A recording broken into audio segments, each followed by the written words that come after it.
let's judge some people. Let's throw a little shade. So there were these other customers, right? That sounds like something an American would make. It doesn't sound like something Canadian. It's definitely American. Oh, it's American? That's American. Okay, look at that. Look at that. Me being racist is correct. If I could change one thing about the world to make it a better place, I would make it so that things that are traditionally unhealthy for you are actually super healthy for you and will make you fit even without exercise. $39.05 of Canadian McDonald! I don't really know why I ordered that much. My brother was like, yo, don't eat because I'm gonna cook you some awesome dinner on the first night when you get here. Then he was like, nah, I didn't do it. And there was nothing open. Because Toronto is not like Korea. It's not open 24/7, at least not in the area that he's living. And I am staying where he's living. And let me tell you, when I got there, there was some amazing stuff on the menu. One of them being poutine. McDonald's serves poutine. So I pretty much had to get everything on the menu that I was like, wow, Korea doesn't have this. Including, which is really weird, a filet-o-fish. You would expect an Asian country to offer filet-o-fish, but they don't. I didn't come to Canada to eat McDonald's. Here is the actual first meal in the 6. Apparently that's what the cool kids call Toronto now. It's no longer T-Dot. What do I know? I'm old. I'm probably gonna butcher the pronunciation, but we are at Pho Tien Tan. And June and I both got the Pho Dak Biet, which is the special pho. It has all the stuff. It's got the beef, it's got the tripe, and we got an extra plate of the raw beef that is going to cook in the soup because the soup is super hot because that's the way it's supposed to be, Korea. And after this, we're gonna head to Chinatown. So let's get eating.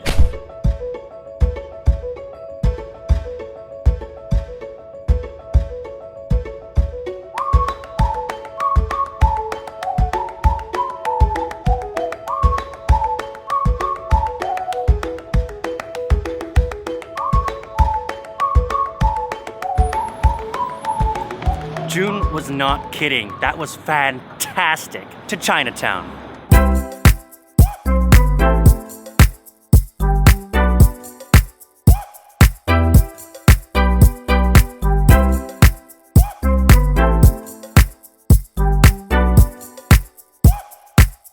So before actually heading to Chinatown, June was like, do you want to eat some brownies? Hell yeah, I want to get a brownie. So instead of going to Chinatown first, we stopped off at basically a bakery cafe kind of place, and there was a lot of chocolate stuff. So when I saw that there wasn't only a brownie, I was like, give me one of each. So I got one of each. So this right here is the chocolate cake.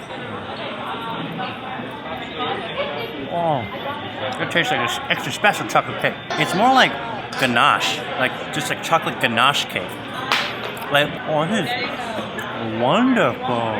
I believe the chocolate lava cake was supposed to be microwaved so that this middle chocolatey part would be completely melted as I ate it, but oh my god. It's the best I've ever had. Oh my god. Chocolate souffle. I don't usually like eating souffles. We'll see how much I like this one. The top is like a little bit crunchy. That's got that crunchy caramelized chocolate kind of thing. And then underneath it is super soft and fluffy cake. And last but not least, the brownie. I think a brownie is pretty self-explanatory. Oh man. Oh, I could eat this all day. Oh. If only eating this stuff made you skinny instead of fat. If I could change one thing about the world to make it a better place, I would make it so that things that are traditionally unhealthy for you are actually super healthy for you and will make you fit even without exercise. Wouldn't the world be a much better place? Anyways, finally, to Chinatown.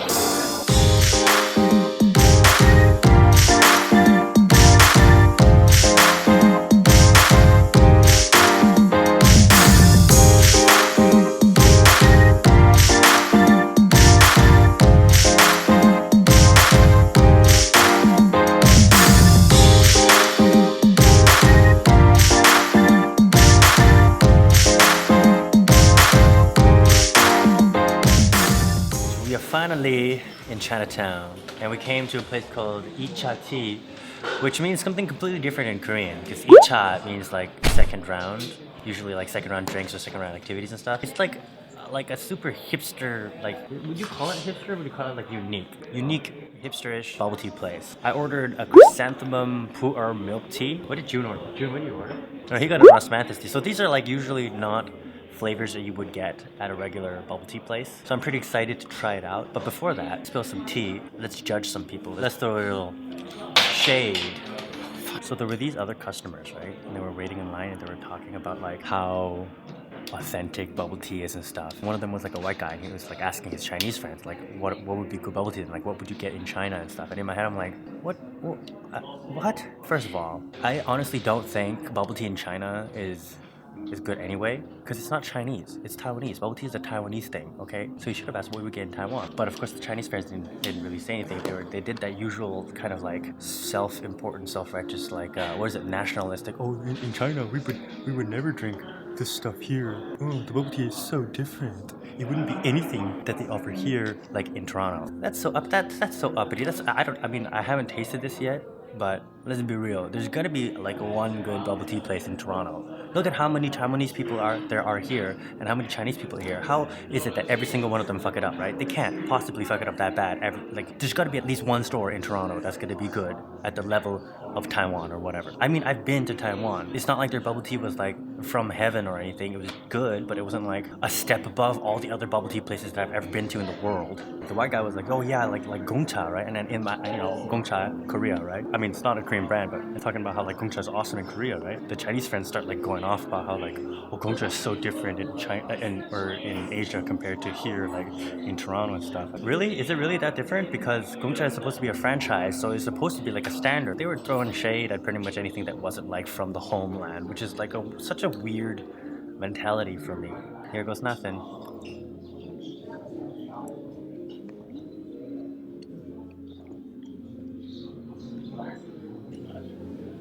So this is really, really tea-y. There's that really bitter taste of tea that's been brewed too long. Maybe that's something that they screwed up. Because chrysanthemum tea is supposed to be like just naturally sweet on its own too. This is bitter. Or maybe because of the or in the Cantonese we say bo lei. Pearls are also not as good as the Gongcha in Korea. So there's that. They're chewy, but they're like still soft chewy. Look at me coming out being all elitist with my bubble tea. Happy's got style, Happy's got taste. And Happy's strict as fuck when it comes to his food. Unfortunately, maybe that self-important Chinese guy was right. Maybe I'm just another one of those self-important Chinese guys. We ate so much. Like June is just like he can't handle it anymore. Did you say we were gonna eat like chocolate? He said something about chicken waffles, and I was like, that sounds gross. But then he was like, no, it's great. Is it great? What is it? What It's is like- chicken waffles? Is it like a waffle made of chicken? No, it's literally like fried chicken on top of waffles Uh-huh. and put some syrup. You put syrup with chicken? That sounds disgusting. So here's the thing: sweet and sour pork, it's good, or like honey garlic pork, it's good. Syrup chicken and waffles? That sounds like something an American would make. It doesn't sound like something It's Canadian. definitely American. Oh, it's American? That's American. Okay, look at that. Look at that. Me American. being racist is correct. Was I being racist or was I just being like, right? Is it just anything that just sounds like it's just deep fried and just shouldn't go together and is extremely calorie heavy, calorie dense? Is it just automatically from America? Put it in the comments. You weren't always proud to be Chinese at all, were you? I guess not. No, I mean like As a kid. Oh, hold up. I remember this thing where like as a kid you were so ashamed to be Chinese. Yeah, I was a kid. It's a much more complex issue, but my primary reason was because like I was in a school where all my classmates were not Chinese, and then the only thing that they knew about Chinese people were like the stereotypical things. Like what? You remember? Like funny foods and like. Did they make fun of you? Like did they bully you? Yeah, Or in school? Man, I would just like to think that they didn't like me because I was a weirdo. I mean, I don't want to cry no like. I don't know if they were racist or like having any intentions. We're just kids. I mean they're kids, they might have been ignorant. Well, that's what I'm saying. Like, I just hope the reason was because they thought I was like a weird fuck, but I mean weirdo.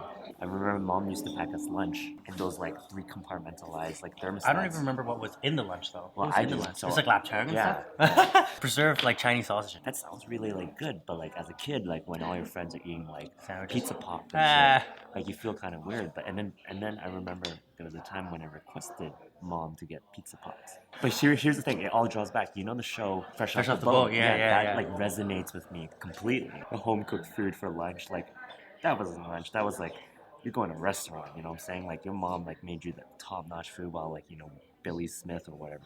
You got like peanut butter sandwich, and you were envious of the peanut butter sandwich for some reason. Because you stood out otherwise. Yeah, and then it's kind of like it's hard when you're a kid, right? Like when all your peers are kind of like looking at you funny and like. I think this is something that a lot of you guys who are watching, especially on the We Fancy channel, you guys did say like a lot of you are Asian growing up in a North American setting. And actually, when we were talking to G2, I don't know if you guys know G2, the rapper, the Korean rapper, and also Decipher as well. They kind of said similar things about being Korean in America. Like it was just weird, this identity crisis kind of thing. Yeah. And then you were ashamed to be Chinese, and then at one point you kind of flipped a switch, and now you're kind of proud of your heritage. Because at one point in university you were studying Chinese too.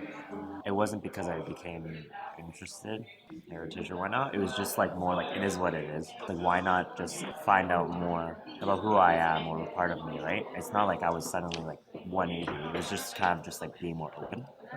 See, I had a completely opposite story of him. I was always proud to be Chinese as a kid. Like, I loved my lunches. But I think it's because my peers, the kids that I grew up with, were all pretty much Chinese.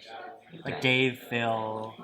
I didn't grow up with Matt, but like, yeah. It's like, and then there was like, there's two kids like that were younger than Brandon and Chris. I don't know if you remember them. Yeah. Yeah. So basically, in Shaughnessy, that's where we had our elementary years, like 80% Chinese. So like we didn't stand out at all. Like in high school, we would get these awesome lunches in high school. Like mom would make this like deconstructed California roll in a box, and everybody would want to try it. In elementary school, there was one kid who was like, whenever he got McDonald's, right, he would be like the king of the hill, and he'd be like, "Be my friend, I'll give you fries," right? Nobody liked him anyway. Shade. Ended up the same thing in high school. Nobody likes him. We would do things like when we would drive to like extracurricular activities like piano lessons, like drawing or whatever in Chinese school. Mom would pack like instant noodles in like these Tupperwares, and we would have to eat it in the car. And it would be like, and that's kind of why we eat so fast, because we kind of learn to eat quickly on our way to extracurricular activities. So that's why we inhale food. I was never really like, oh, I'm ashamed to be Chinese, except like now I've changed, and now I am kind of a little bit ashamed to be Chinese with my heritage, specifically because of like the Chinese boom of the mainland. They all got rich, and then all suddenly were able to go be tourists everywhere, and then their behavior as tourists is like reprehensible. Rude, they're loud, they're dirty, they budge in line, they shout in Chinese, they refuse to adhere to the cultural, I guess, like manners and things that you're supposed to do in other countries. I hate it because they look like me. Now they do represent me, right? So it's just, now it's one of those things, it's really funny how our lives kind of like did a 180 flip about how we feel about the blood in us. I don't know if any of you guys have like similar issues with this. Obviously, white people watching, you guys probably don't have this problem, but all my North American or European Asians, if you guys have like something similar, a story like about your childhood or growing up, like being bullied or something for being Asian, or not, like, or feeling less because you're Asian, it'd be really cool to like read your comments in the comment section, and for everybody else also to read similar stories and be like, yo, I'm not alone, because you are not alone.